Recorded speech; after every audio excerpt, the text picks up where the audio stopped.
Welcome to the Walsh Literacy Initiative's Readapalooza. This session features Michelle Elia.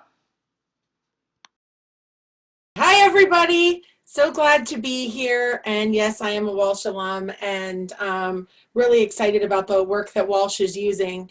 So today I'm going to talk about core instruction. You can't intervene your way out of a tier 1 problem. I shared the link earlier to my slides. Let me share it one more time for y'all. And let's get this party started. So literacy is a civil right. And literacy is the language of opportunity. What is the impact then of 36% of our nation's fourth graders nationally reading below proficient level? Reading at the proficient level. So 64% are reading below proficient with no improvement in 8th grade. What's that mean for the other 64% of students? If literacy is the language of opportunity, maybe lack of literacy explains why 85% of incarcerated youth are functionally illiterate, and 3 out of 5 incarcerated adults cannot read. So what is possible? What's the alternative? With the right instruction, we know, or any of you who have attended any of the PD I've been doing over the years, we know that 95% of students can read at or approaching grade level. And today we're going to talk about how to achieve this.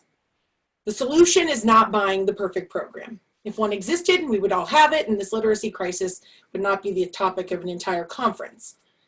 The solution is building the capacity of educators, us, providing them with professional learning and evidence-based practices that will ensure successful literacy outcomes.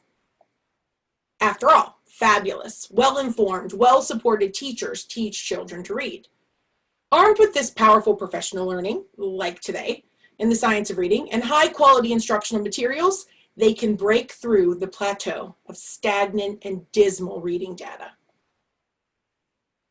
So let's review the multi-tiered system of supports model. This must be utilized in our quest to teach all students to read. These are my non-negotiables of MTSS. First of all students receive Tier 1 instruction at grade level. Universal screening, often referred to as benchmark assessments, are administered to gauge the student's success, to gauge student success and the success of core instruction, and also determine if students are at risk of reading difficulties. Students that perform below benchmark receive Tier 2 interventions in addition to core instruction, while those performing well below benchmark receive Tier 2 and Tier 3 interventions. In a perfect world, those receiving these interventions are less than 15% of the population. Unfortunately, we do not live in a perfect instructional world. I propose a slightly different analytical view of this system. Rather than just identifying students that struggle or perform below benchmark for interventions, also consider changing the core instruction that we offer to all students. If a district is not seeing universal screening data that indicates 80 to 90% of our students are achieving proficient or higher levels, Houston, we have a Tier 1 problem. Don't get me wrong, interventions based on student data, they're important. I talk about interventions all the time and how we have to align interventions with data. But interventions alone will not change a system. Instead, analysis of Tier 1 instruction can ensure that it is actually doing the job it was intended to do. Is it preventing reading difficulties or contributing to them? In other words, if a student's not progressing, let's analyze core instruction first. After all, MTSS really is about preventative instruction. That was the whole purpose in the beginning. So aligning Tier 1 instruction to the science of reading in a preventative model involves analysis of 3 things. By the way, not taking credit for these 3 things. These came from Tim Shanahan. He calls them his 3 aspects of experience: time, what we teach, and how we teach it, also known as quality of instruction.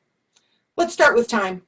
Tim Shanahan said the single most alterable factor in school is time. This is a commodity we can control with limited cost, though sometimes, and you'll hear more about this later from Aaron Bowie, it requires a little bit of creativity. Shanahan, Montgomery, and Moats Michigan's MTSS Technical Assistance Center, they all recommend time allocations for literacy instruction that include writing in addition to the big 5 components of reading. Think beyond that traditional 90-minute literacy block. For primary grades, this means 2.5 hours, with 2 hours in grades 3 through 5. In addition, a 30-minute period should be built into the master schedule for intervention and enrichment based on student need. Here's that time allocation for Tier 2 instruction that I mentioned earlier. I know I'm talking about core instruction in this presentation, but bear with me, as an intervention period has a huge impact on core instruction.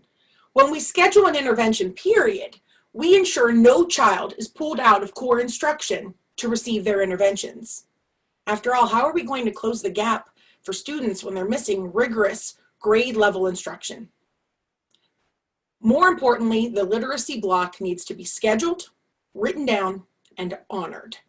And this requires great leaders in order to ensure this happens. Okay, moving on.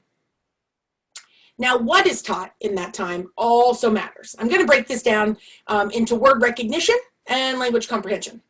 For word recognition, the literacy block should include explicit and systematic phonemic awareness instruction that actually moves into morphemic awareness instruction, explicit and systematic phonics instruction, developing fluency and automaticity with word recognition through orthographic mapping, spelling instruction, and daily instruction in handwriting.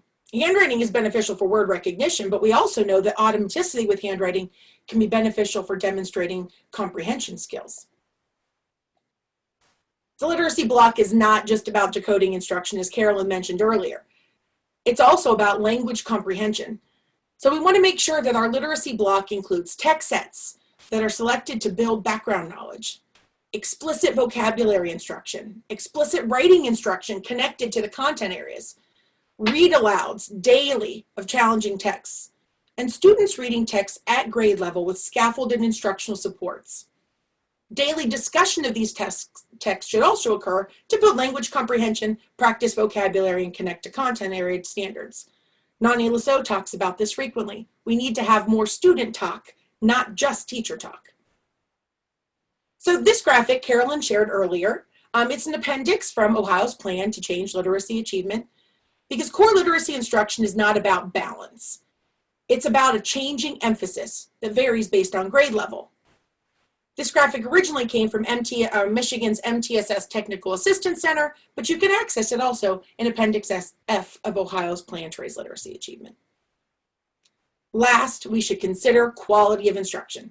Even with high quality curricula, many instructional routines lack enough practice, specifically the we do of instruction.